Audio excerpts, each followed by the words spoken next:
Hello everyone and welcome back to your own channel, Consistent Questions. So पिछले दिन हम लोगों ने क्वेश्चन नंबर 50 तक कर लिया था, so we are halfway done.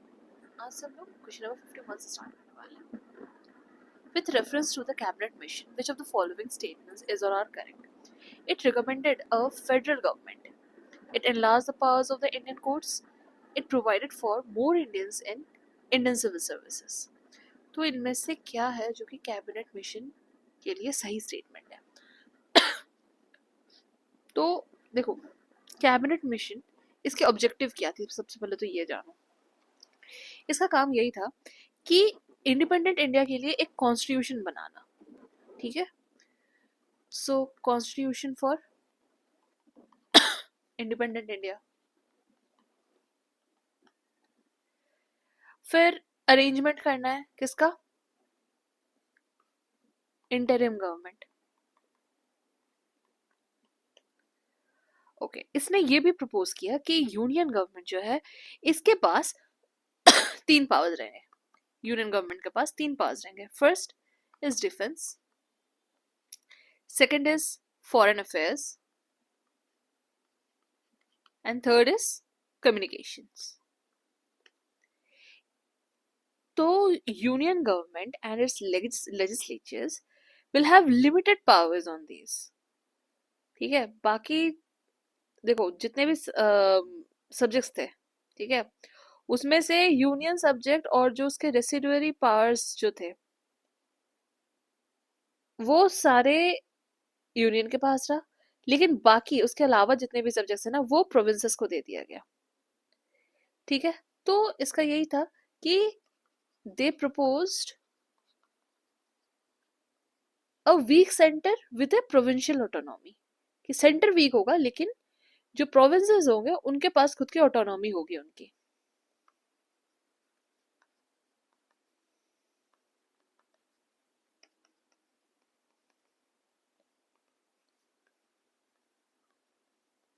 ठीक है, so it recommended a federal government. Yes. फिर क्या है? It enlarged the powers of the Indian courts. नहीं, इंडियन कोर्ट्स के बारे में तो बात नहीं हुई है, यहाँ पे कॉन्स्टिट्यूशनल फ्रेमवर्क की बात की गई थी, ना कि इंडियन कोर्ट्स के बारे में. फिर it provided for more Indians in ICS. नहीं, ऐसा कोई रिकमेंडेशन नहीं था. So only one. Next. Which one of the following national parks has a climate that varies from tropical to subtropical, temperate and arctic? ये कहाँ पे? तो ये सारे जो क्लाइमेट्स है वो सारे आपको एक जगह कहाँ पे दिखेंगे? Namdapha national park. क्यों? क्योंकि नामदफा नेशनल पार्क कहाँ पे? अरुणाचल प्रदेश पे. अरुणाचल प्रदेश. एंड बाकी Neora Valley National Park West Bengal, Nanda Devi Uttarakhand and Kanchenjunga Sikkim. ठीक है, तो आप जितने भी पार्क्स दिए गए हैं उनकी लोकेशन देखो. देखो सिक्किम, यहाँ पे क्लाइमेट अक्सर कोल्ड रहती है, तो सारे ट्रॉपिकल, सब ट्रॉपिकल, टेम्परेट, आर्कटिक नहीं दिख सकते हैं. नंदा देवी ये भी एकदम नॉर्दर्न मोस्ट पार्ट में है. फिर वेस्ट बंगाल, तो यहाँ पर टेम्परेचर कैसा रहेगा? यहाँ पे गर्म टेम्परेचर रहेगा, तो आपको आर्कटिक वगैरह नहीं देखने को मिलेंगे. Whereas अरुणाचल प्रदेश ऐसा जगह है जहां पर you will get mountains as well, plains, सब कुछ वहां पे है. So Namdapha national park. Next. Amnesty Amnesty International is, it's a global human rights movement. Next question. With reference to the art and archaeological history of India, which one among the following was made the earliest? Lingaraj Temple, rock cut elephant at Dhauli, rock cut monuments at Mahabalipuram and Varaha image at Udaygiri. तो देखो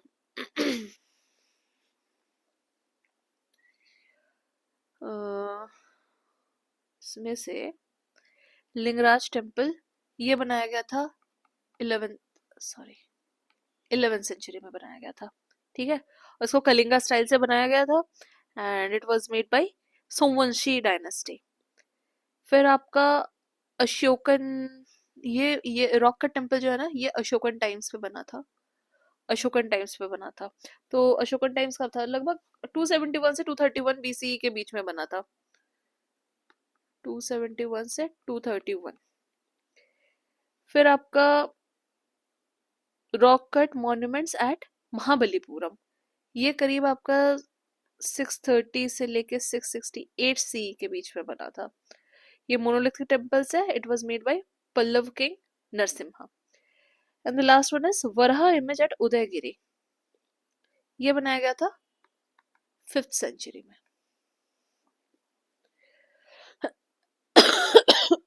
just a minute.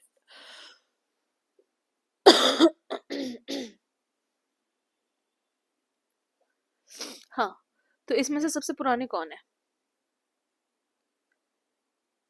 Lingaraj temple, rock cut temple, Dhauli, Varaha image at Udayagiri.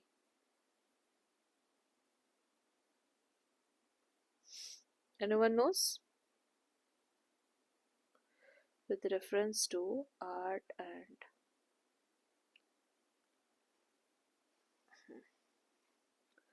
so ये क्या होगा answer इसका?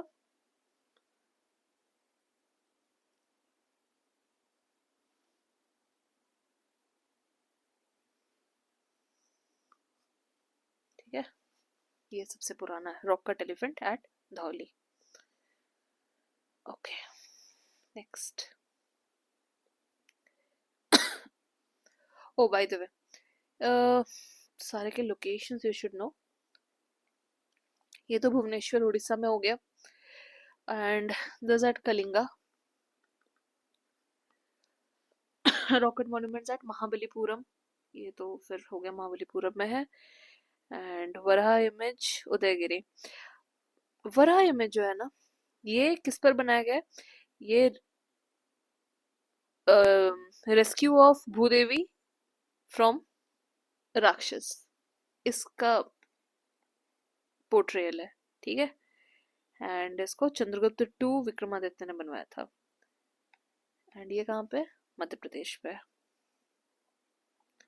Next, with reference to Indian history, which of the following is or are the essential elements of feudal system? A very strong centralized political authority and a weak provincial or local political authority.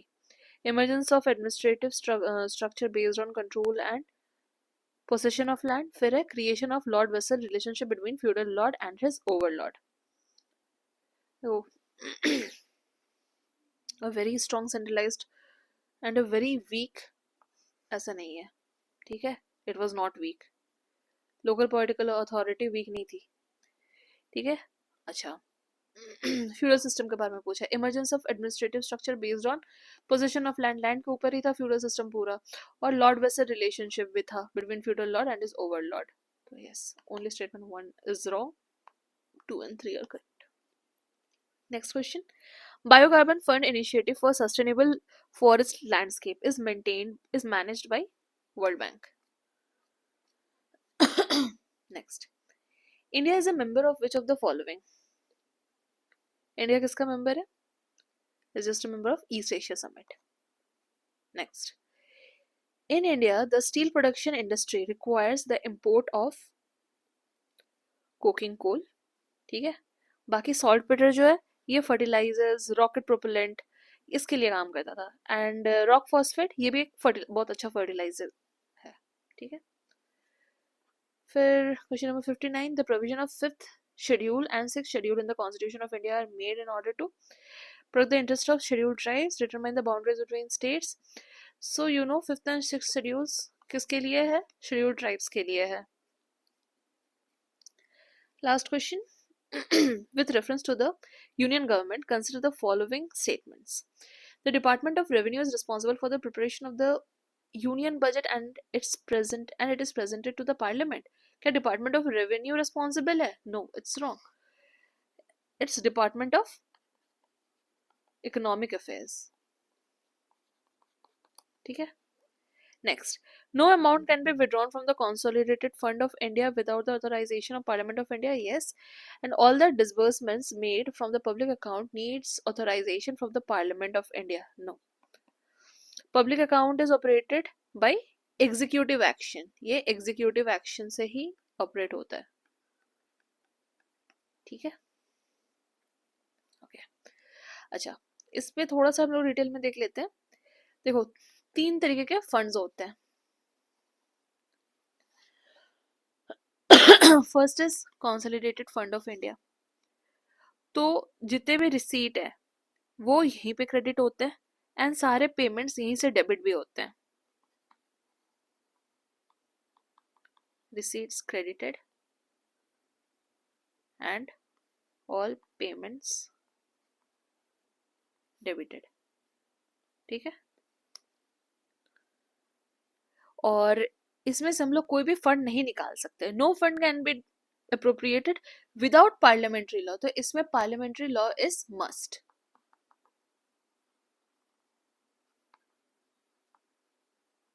ठीक है। Next, public account of India. Public account of India, so CFI में जो money आता है, इसके अलावा जो भी मनी है वो गवर्नमेंट ऑफ इंडिया को अगर रिसीव होती है तो यहीं पे क्रेडिट होता है। ठीक है, क्रेडिट हियर ओनली। ठीक है, और it is operated by executive action. और लास्ट है कंटिजेंसी फंड ऑफ इंडिया, और ये प्रेसिडेंट के डिस्पोजल में रहता है एंड ये अनप्रेसिडेंटेड सिचुएशन के लिए होते हैं।